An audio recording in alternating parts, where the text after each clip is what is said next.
Olá, querido amigo, querida amiga, que a graça do Senhor Jesus Cristo esteja com cada um de nós. Seja bem-vindo ao curso bíblico Profecias para o Tempo do Fim, no qual estamos estudando as profecias do livro de Daniel. O tema da nossa aula de hoje será a profecia sobre as 2300 tardes e manhãs. E para que nós possamos compreender o tema desta aula, nós precisamos buscar o Senhor em oração.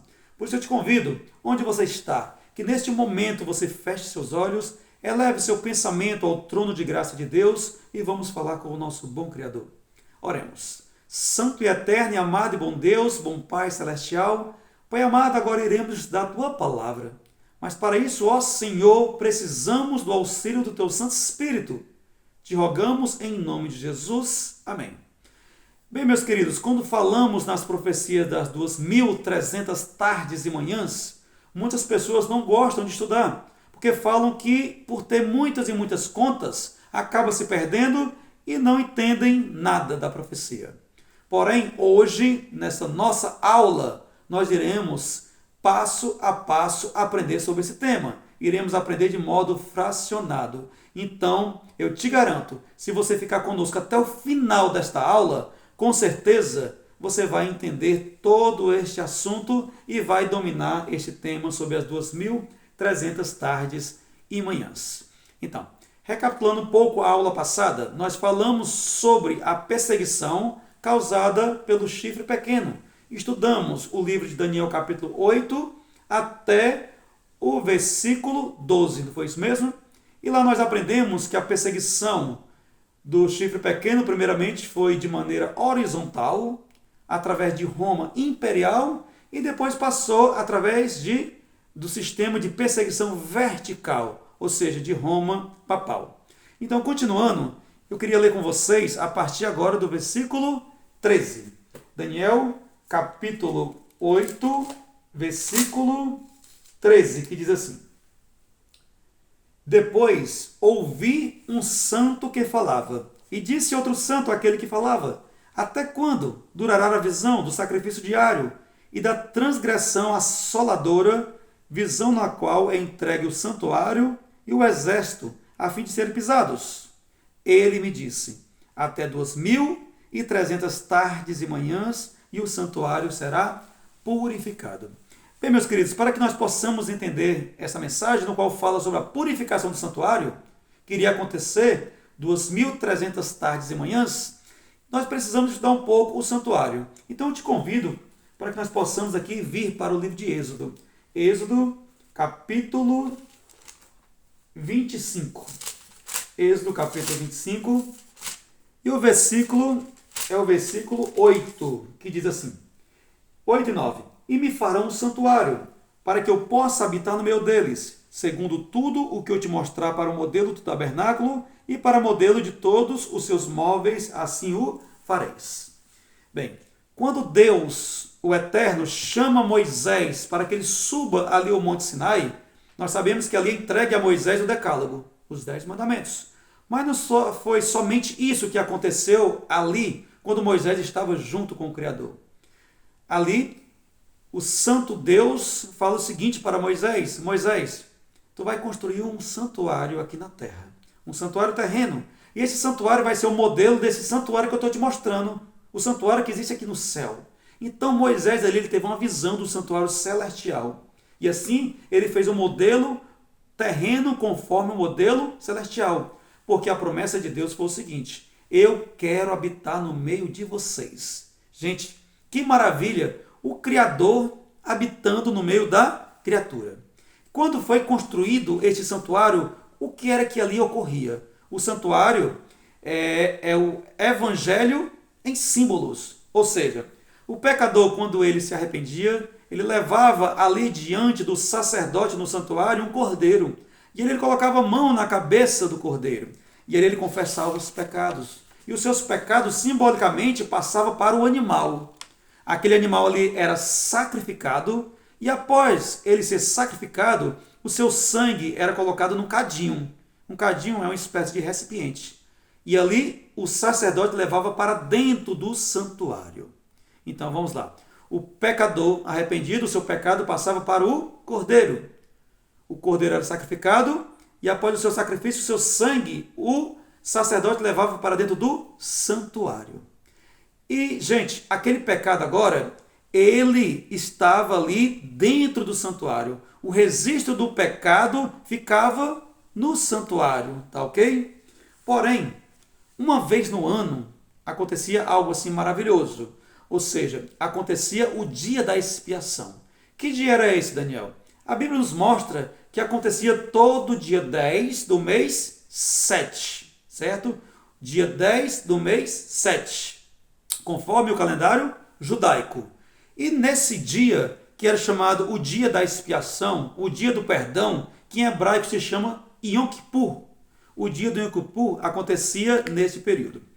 E naquele momento, o sumo sacerdote, que só existe um sumo sacerdote, só existe um. O sumo sacerdote, ao acordar, eles sacrificavam um carneiro. E aquele carneiro era sacrificado para sua própria purificação. Ele se dirigia até o santuário, era levado 2 bodes ali a ele, um era sacrificado ali no santuário e o outro era solto no deserto. E ali acontecia o dia da expiação. E aquele pecado do pecador que estava registrado no santuário, naquele dia era apagado. Vocês entenderam? Então, era algo assim que apontava para o futuro. Aquele cordeiro, quando o pecador olhava para ele, ele via o Messias, o Cordeiro de Deus que viria para morrer pelos pecadores e tirar assim o pecado do mundo. Mas o interessante, gente, que assim que terminava o dia da expiação, sabe o que é que iniciava? Iniciava os 7 dias da festa do Tabernáculos. Naquele momento iniciava 7 dias de festa, que era a festa dos Tabernáculos. Agora, algo interessante que vocês lembram que quando nós começamos a estudar o capítulo 8 de Daniel, falava a respeito de um carneiro e de um bode.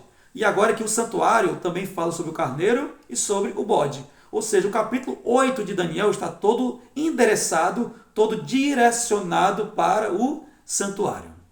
Gente, e chegando aqui, quando nós lemos aqui, até 2.300 tardes e manhãs, e o santuário será purificado. Quando a gente lê esse versículo, o que é a primeira coisa que passa na nossa mente? Do versículo 14, do capítulo 8. Teve um homem, um batista, chamado Guilherme Miller, no século XIX. Este homem era um fiel estudioso da Bíblia. Ele gostava muito de estudar a Bíblia. E ele se deparou com esse capítulo 8 e esse versículo 14, que falava até 2.300 tardes e manhãs e o santuário será purificado. E ele passou a investigar, passou a estudar esse tema com bem mais cuidado. E ele chegou à seguinte conclusão. Guilherme Miller disse que a purificação do santuário seria a purificação da terra.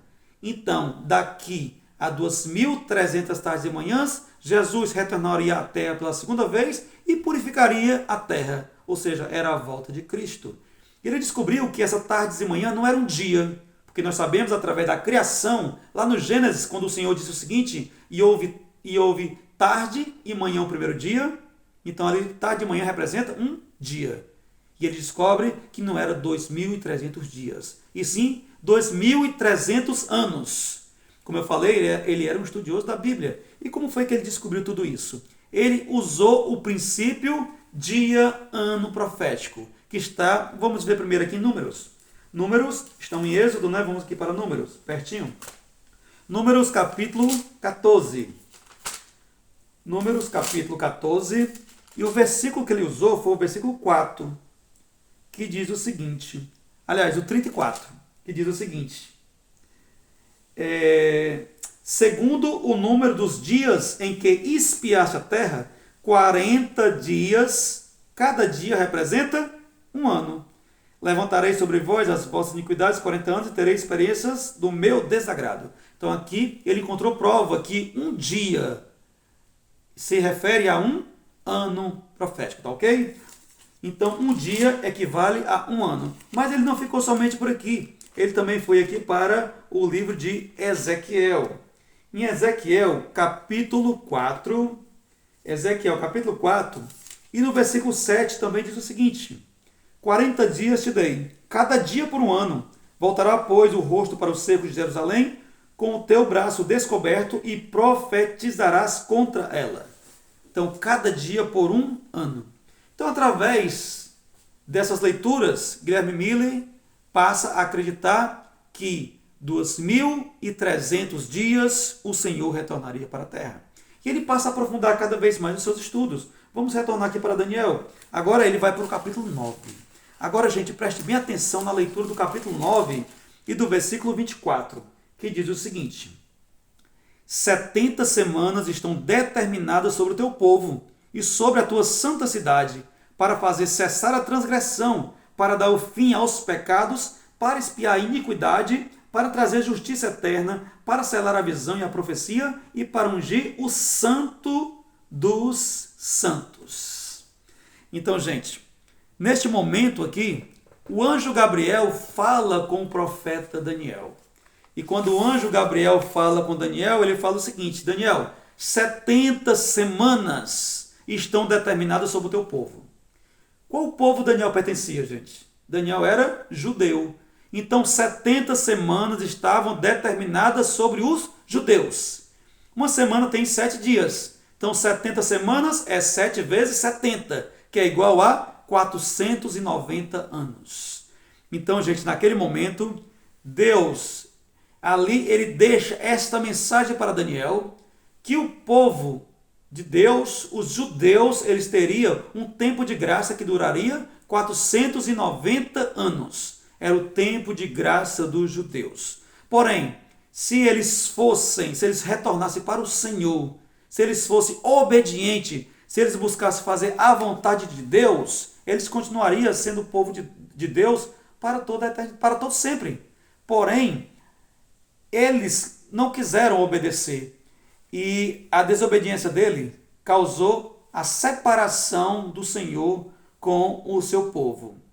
Agora, com todas essas informações que Miller tinha, agora ele precisaria encontrar o ponto de partida, gente. Ele aqui descobre que 2.300 anos Jesus voltaria. E dentro dos 2.300 anos existiria uma profecia das 70 semanas, ou seja, dos 490 anos. Até aqui tranquilo, gente? Até aqui está bem tranquilo, não é isso? Não usamos aqui muitos números, datas também não foram usadas muitas, mas está dando assim para continuar, não é isso?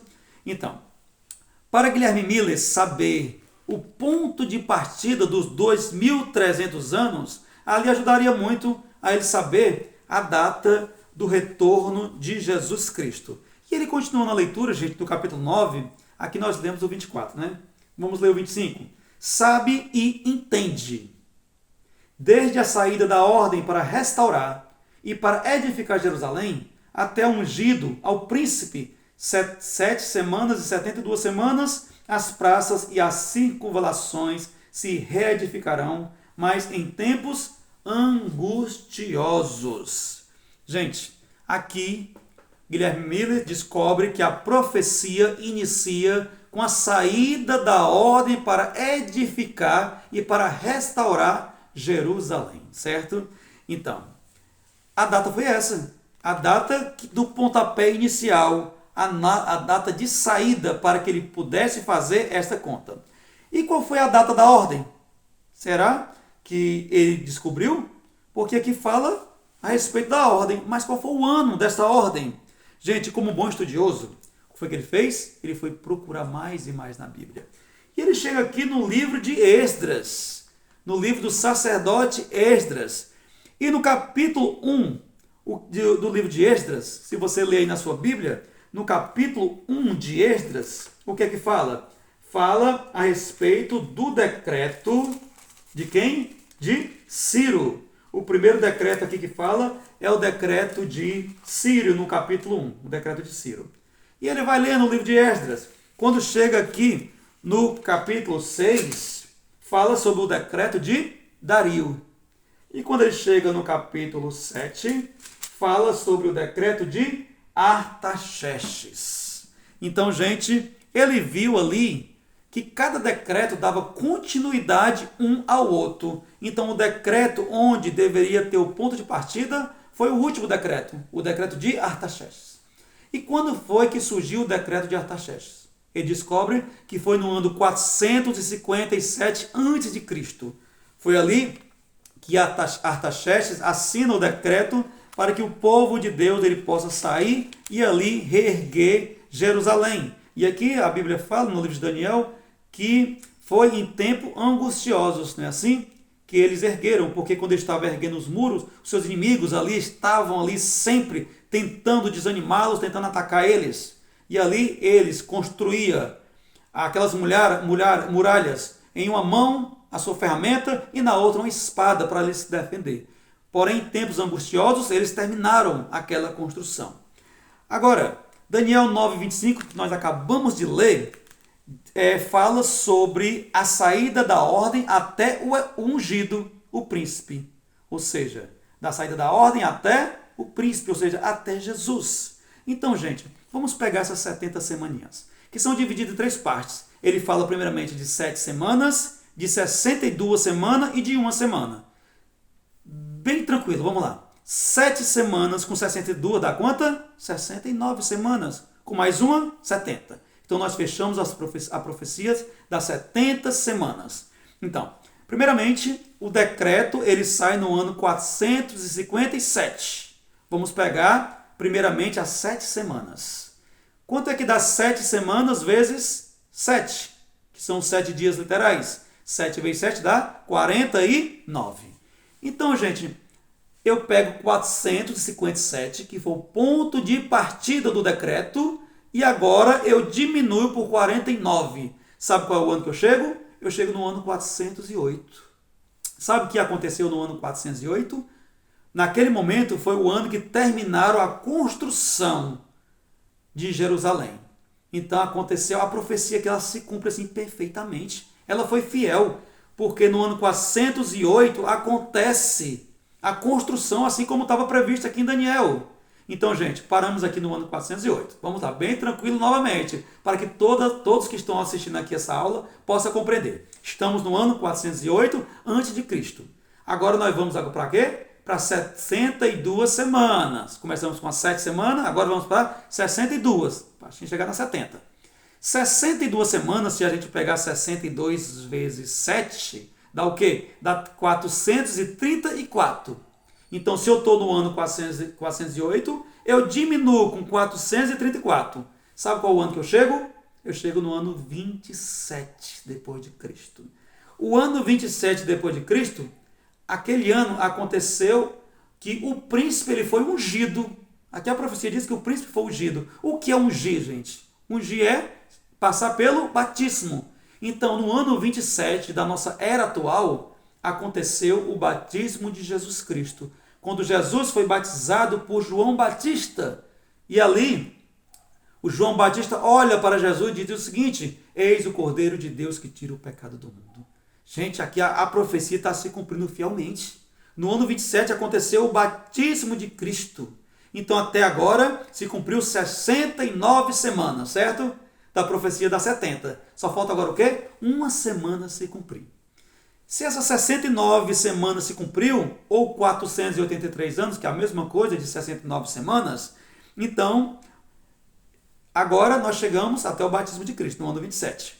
Agora nós iremos ler aqui Daniel capítulo 9, versículo 27, com bem tranquilidade. Vamos lá. Capítulo 9, versículo 27, que diz o seguinte: ele fará firme aliança com muitos, por 1 semana, ou seja, por 7 dias, não é isso? Por 1 semana. Na metade da semana fará cessar o sacrifício e a oferta de manjares. Sobre as asas das abominações virá o Salvador, até que a destruição está determinada se derrame sobre ele.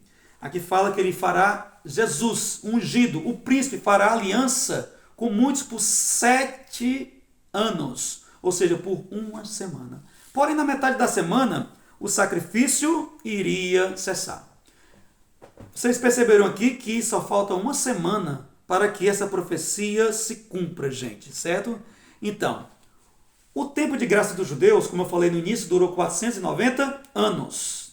Porém, só falta agora 7 anos para terminar o tempo de graça dos judeus. E naquele momento, a pregação de Cristo era para fazer os judeus se converterem. Vocês lembram que ele fala que ele veio para os seus, mas os seus não o receberam. Mas Jesus, até a sua morte, ali ele leva a palavra para que os judeus se convertam. Porém, todos eles negaram. Todos eles rejeitaram a Jesus Cristo. E aqui fala que no meio da semana o sacrifício cessou. O sacrifício foi o quê? Foi o sacrifício ali, ele foi tirado no meio da semana. Então, Cristo, ali quando nós pegamos o batismo de Cristo do ano 27, que foi onde nós paramos, nós pegamos mais uma semaninha, que são 7 dias, 27 com 7, chegamos ao ano 34. Então, gente, o ano 34 depois de Cristo, como nós lemos aqui em Daniel 9, 27, o que acontece? Diz que no meio da semana o sacrifício cessaria. Gente, de 27 a 34 são 7 dias, são 7 anos, não é isso? Se nós pegarmos a metade, o ano 31, o que foi que aconteceu no ano 31? O sacrifício de Cristo. O sacrifício cessou, porque Jesus Cristo ele foi crucificado. Ou seja, o sacrifício lá do santuário já não existia mais. Não precisava mais sacrificar cordeiro, porque o cordeiro agora não valeria de nada mais. A expiação de pecado, o santuário não tinha mais valor. Todas as ordenanças ali tinham passado. E agora Jesus Cristo veio ser o Cordeiro de Deus que tira o pecado do mundo. Lá em Marcos capítulo 15, versículo 38, fala que com a morte de Cristo o véu do santuário se rasgou de cima a baixo. E a partir daquele momento não existiam mais sacrifícios, porque o Cordeiro de Deus que tira o pecado do mundo foi sacrificado. Então, gente, a partir daquele momento, o santuário ele não teve mais nenhuma função de expiação de pecados. Nós podemos dizer que ali o tipo se encontrou com o antítipo. Ou seja, ali cessou todas as sombras de leis cerimoniais. Já ali, a partir da morte de Cristo, já nada mais valia. Então, gente, após 7 anos depois da crucificação de Cristo, aconteceu algo assim impressionante. No ano 34, termina o tempo de graça dos judeus. Se cumpre os 490 anos. As 70 semanas se acaba no ano 34, gente. E naquele momento, Deus, ele ama tanto o seu povo que ele mandou um homem para fazer o último apelo. E aquele homem fez uma pregação para a conversão dos judeus. Esse homem foi um diácono chamado, o diácono que morreu no ano 34, o diácono Estevão.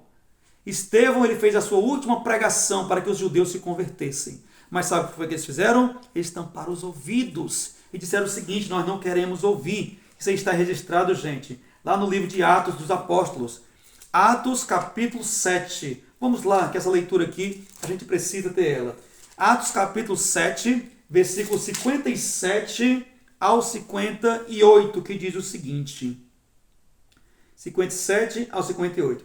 Eles, porém, clamando em alta voz, taparam os ouvidos e unânimes arremeteram contra ele e lançando-o fora da cidade o apedrejaram. As testemunhas deixaram suas vestes aos pés de um jovem chamado Saulo. Agora imagine aqui, gente. O último apelo para aquele povo foi dado por Estevão. Eles tamparam os ouvidos, levaram Estevão para fora da cidade e apedrejaram. Porém, ali junto como testemunho estava quem? Estava Saulo, ou estava Paulo. A partir daquele momento, Paulo estava ali naquele local, não era por acaso. Depois de um tempo, Paulo ele se tornou o maior dos pregadores dos gentios, daquelas pessoas que não eram judeus. Então, o tempo de graça dos judeus terminou, porém o dos gentios estava o quê? Estava iniciando. E Paulo foi o maior pregador da história para os gentios, no qual ele mesmo fala que no seu tempo ele pregou para todas as pessoas que ali existiam. Então, gente, a profecia que se cumpre fielmente. Agora, vamos lá bem direitinho para a gente não se perder. Nós estamos no ano 34, não é isso? Estamos no ano 34 depois de Cristo, apedrejamento de Estevão, e o tempo de graça dos judeus ali acaba. E agora, para nós compreender tudo isso, vamos ver o seguinte. Foram percorridos 490 anos da profecia das 2.300 anos, tá ok? Então ainda falta alguma coisa acontecer. Então, gente, eu vou pegar 2.300 e vou agora diminuir com os 490 anos que já passaram. Então, 2.300 anos menos 490, eu ainda tenho quantos anos para percorrer? 1810 anos. Eu ainda tenho 1810 anos, gente, para percorrer essa profecia. Então, gente, bem facinho agora. Você vai pegar o seu 1810 e vai somar com o ano que nós paramos. Qual foi o ano? Ano 34. Então, 1810 mais 34, chegamos à data de 1844. A profecia que começou no ano 457 a.C., 2.300 anos, chegamos agora no ano 1844. Agora vamos lá explicar o que aconteceu neste ano de 1844. Vocês lembram que eu pedi para vocês gravar a data, o dia 10 do mês 7º, que era onde aconteceu o Yom Kippur, onde aconteceu o dia da expiação? Então, gente, comparando aqui o calendário, depois que Guilherme Miller fez toda essa conta e chegou esse ano de 1844, ele disse o seguinte: Jesus volta em 1844. Porém, ele queria se aprofundar mais ainda, e junto com seus companheiros, eles pegaram o calendário judeu, o calendário, né, e compararam com o calendário gregoriano, que é o nosso calendário. Então, eles descobriram o seguinte, que no dia 22 de outubro de 1844 era o dia da expiação judaico. Ou seja, pelo calendário dos judeus, 22 de outubro de 1844 era o 10º dia do 7º mês. Gente, aí pronto, aí bateu o martelo. Então, naquele tempo, o povo estava junto, unido. Muitos deles ali venderam o que tinha para aguardar a volta de Cristo. Ali houve um dos maiores reavivamentos da história, porém um reavivamento falso, interesseiro. E naquele momento, eles estavam esperando a Jesus Cristo. Porém, chega o dia 22 de outubro de 1844 e Jesus não volta. Ali acontece uma grande decepção. E aquele povo ele passa a se expandir, a se dissipar, e muitos deles vão para vários e vários locais. Porém, gente, o que é que se descobre com tudo isso? Vamos ver aqui bem direitinho. O que descobre com tudo isso é o seguinte: é que a data, a conta, tudo isso aí estava correto. Porém, o que estava errado? Era o evento. O evento estava errado. A conta de Guilherme Miller estava certa. Porém, eles erraram, foi no evento. O evento foi totalmente errado. Agora, como é que eles descobriram que o evento era errado? Porque assim como o sumo sacerdote, ele entra no santo do santo, do santuário, no santuário terrestre, uma vez por ano, que é o dia da expiação, que é o dia 10 do mês 7, para fazer a expiação e pelo pecado do povo. E quando termina o dia da expiação, inicia a festa do tabernáculos. Então, o que é que eles descobriram? Se entende que nesse dia 22 de outubro de 1844, que essa era a data da expiação do Yom Kippur, se acredita que Jesus Cristo, o nosso grande sumo sacerdote, que fala o livro de Hebreus, iniciou o juízo no santuário celestial, conhecido como juízo pré-advento, porque 22 de outubro de 1844 era a data do dia 10 do mês 7, ou seja, o dia da expiação, o dia do perdão, o dia do juízo, o grande Yom Kippur. Então, agora deu para compreender? Então, foi isso que aconteceu, segundo toda a interpretação daqueles estudiosos que estavam naquela época e estudaram sobre isso. E, gente, e o término do juízo, Jesus, ele virá sobre a terra. E então, depois do término do juízo, acontecerá uma grande festa dos tabernáculos. Porém, a festa dos tabernáculos não acontecerá aqui na terra, acontecerá lá no céu, lá no milênio. E era isso que os pioneiros acreditavam, gente. Então, nós estamos vivendo o tempo da expiação. A expiação no qual o nosso sumo sacerdote está fazendo isso lá no santuário celestial. Jesus Cristo está fazendo tudo isso. Agora, uma coisa é certa.